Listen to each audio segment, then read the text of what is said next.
Hello guys and welcome back into new brand video. In today's tutorial, I'm going to show you how to run Visualforce pages in Salesforce. So make sure to watch the video to the end and follow these simple steps. So first, we need to create a Visualforce page. And to do so, we need to go to our developer console. So from here, we need just to go to the setup menu, go to the developer console, and after that, we need to search for our Visualforce page. So simply we need to go to the file, click on new, and after that we will find Visualforce page.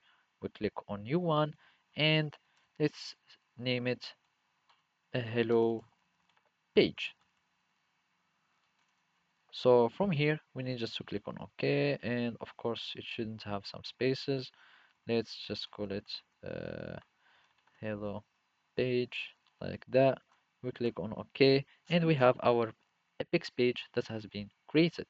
So now let's just add some tags or some text. So let's just add an h1 tag and basically just a hello world. And now to run our page, we simply need to click on the preview. So here we will find the preview.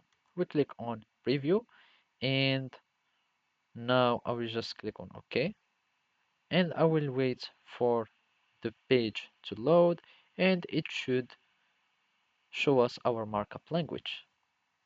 So I think that the changes hasn't been uh, saved. So let's go back again.